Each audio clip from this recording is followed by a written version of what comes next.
Bom, até agora a gente analisou os casos em que a aceleração é constante. Então, são casos de cinemática onde a aceleração é constante e a gente encontrou o valor das equações horárias.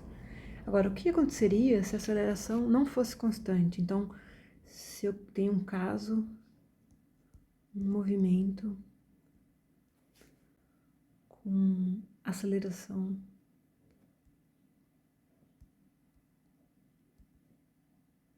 não constante, né? Diferente de constante, e aqui vamos utilizar um exemplo em que a aceleração é igual a 10 vezes o tempo.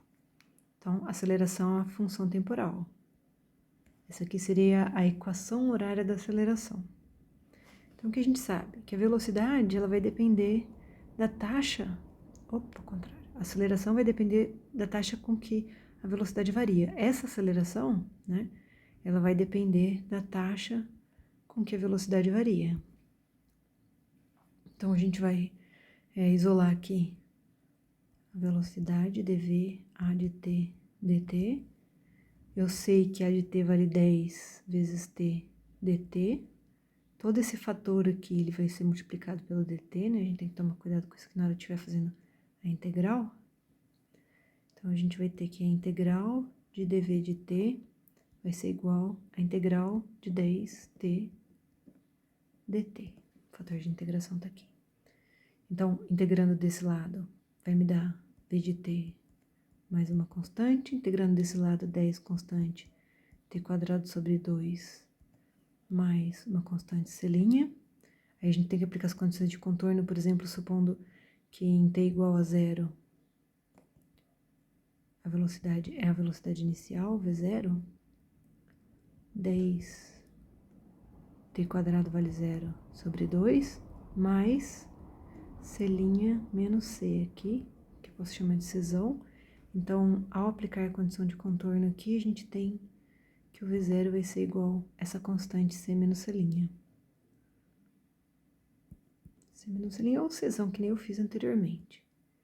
Então, a aplicação da condição de contorno permite que a gente escreva o vt como sendo v0 mais 5t ao quadrado, tá bem?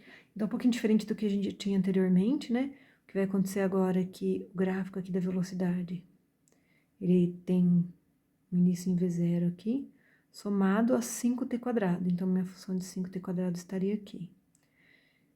Então, ele é um gráfico de velocidade não linear, tá bem?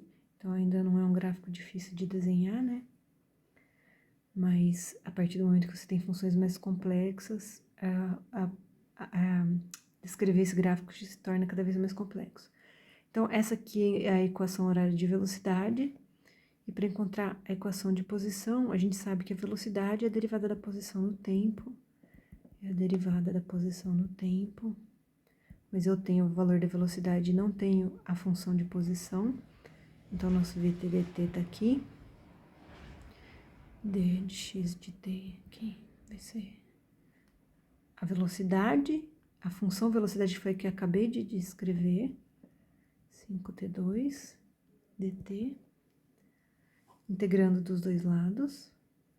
Essa integral vai dar um x de t, vt, mais 2, 5, t a terceira sobre 3, mais uma constante que a gente já sabe que essa constante vai dar o valor de v0, né? Se eu aplico as condições de contorno, é isso que eu acabo achando.